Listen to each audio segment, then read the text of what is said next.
Mayank ज्योतिषवाड़ YouTube channel में मैं doctor R के पाठक मयंक एक बार पुनः आप सभी का हार्दिक स्वागत एवं अभिनंदन करता हूं। हर साल 2 बार नवरात्र आयोजित होता है। शारदीय नवरात्र अभी 26 सितंबर 2022 से प्रारंभ हो रहा है। माता रानी हर व्यक्ति के, जो भी लोग माँ दुर्गा का नवरात्र का व्रत करते हैं, स्थापना करते हैं, स्थापन करते हैं, पाठ करते हैं, सबके घर में माता रानी का आगमन होता है।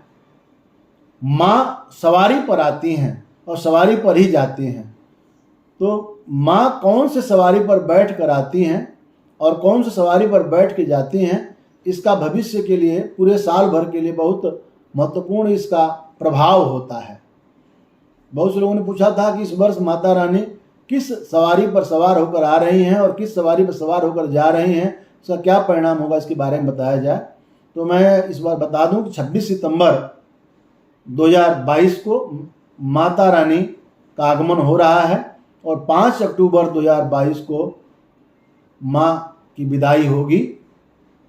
माता रानी इस बार हाथी पर सवार होकर आ रहे हैं और हाथी पर ही सवार होकर के माता रानी इस बार विदा होंगे। तो हर साल नवरात्र के मौके पर माता रानी किस सवारी पर चढ़ के आएंगी, किस पर जाएंगी, इसका निर्धारण कैसे होता है और इसका महत्व क्या है, इसका परिणाम क्या होता है, इसके बारे में हम आपको जानकारी देंगे। पूरा वीडियो देखिए, बहुत लंबी वीडियो नहीं, जानकारी अच्छी मिलेगी। भागवत पुराण में, देवी भागवत पुराण में यह वर्णन किया गया है कि माँ दुर्गा की सवारी कौन से दिन माता रानी आएंगी, या नवरात्र प्रारंभ होगा तो कौन सी सवारी पर आएंगी और किस दिन माता रानी जो है वह विदा होंगी तो कौन सी सवारी पर जाएंगी। जैसे मैंने बताया कि 26 सितंबर को नवरात्र प्रारंभ हो रहा है और यदि नवरात्र का प्रारंभ सोमवार या रविवार से होता है तो माँ का, दुर्गा का जो वाहन होता है वह हाथी होता है, और यदि विदाई बुधवार या शुक्रवार को होती है तो भी माँ का वाहन जो है वह हाथी ही होता है। इस प्रकार से इस बार माता रानी जो है वह हाथी पर ही सवार होकर आएंगी और हाथी पर ही सवार होकर जाएंगे। माँ दुर्गा अलग अलग सवारियों में आती हैं। सवारी डोली, कभी नाव, कभी घोड़ा, कभी हाथी, अलग अलग वाहनों में होता है। लेकिन ज्योतिष के अनुसार जो इस बार माँ रानी सवार होकर आ रही हैं, हाथी जो है वह ज्ञान और समृद्धि का कारक माना गया है। इसलिए सभी वाहनों में माँ दुर्गा का आगमन हाथी पर, हाथी पर ज़्यादा अच्छा माना जाता है। जो माँ दुर्गा हाथी पर सवार होकर आती हैं तो अपने साथ ढेरों सारी सुख समृद्धि लेकर आती हैं। माने माँ आपके लिए बहुत सारा धन संपत्ति, सुख समृद्धि लेकर आ रही हैं। और हाथी पर सवार होने का यह भी महत्व होता है। आप जानते हैं हाथी को पानी बहुत प्रिय है। हाथी जो है वह तालाब में जाए तो अपने सूंड से पानी भरकर अपने ऊपर फेंकता है। तो वर्षा अधिक होगी, फसलों की पैदावार अच्छी होगी, चारों तरफ हरियाली का माहौल होगा, यह भी जो है इसका परिणाम होगा। इस बार हाथी पर सवार होकर जो माँ आ रही हैं और माता रानी हाथी पर सवार होकर जा रही हैं, सुख समृद्धि खुशहाली दे करके जाएंगी, देश में तरक्की होगी। आप सबको बहुत बहुत शुभकामनाएं इसके लिए। देवी भागवत में कहा गया है माँ की सवारी क्या होगी, इसके लिए श्लोक आया है। शशि सूर्य गजारूढ़ा शनि भौमे तुरंग में गुरु शुक्रश्च दोलायाम बुद्धे नौका प्रकृतिता।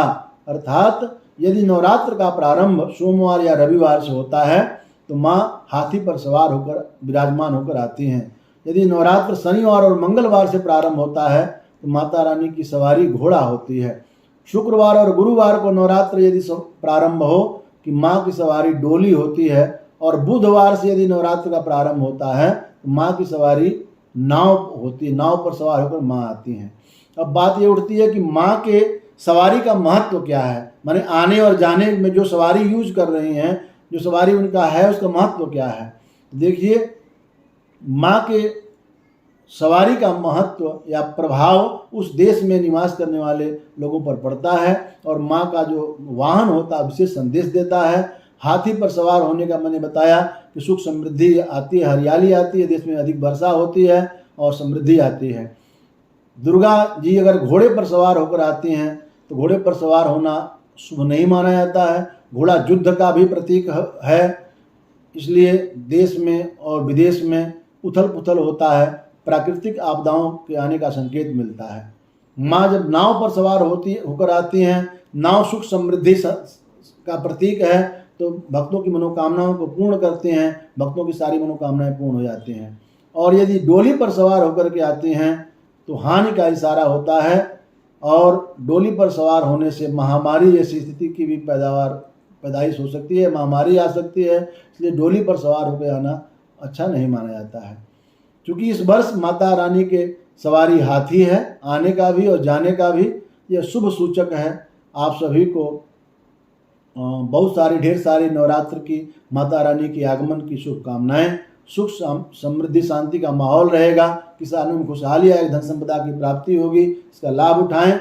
माँ आप सबके जीवन को मंगल करें। इन्हीं शुभकामनाओं के साथ वीडियो को लाइक और कमेंट जरूर। माता रानी के इस वीडियो पर माँ की कृपा प्राप्त करने के लिए जरूर लाइक करके कमेंट करें, और सबके पास यह वीडियो भेजें ताकि सबको यह जानकारी प्राप्त हो। ऐसे महत्वपूर्ण जानकारियों को प्राप्त करते रहने के लिए हमारे मैं ज्योतिष वर्ल्ड चैनल से जुड़े रहें। आपका बहुत बहुत धन्यवाद।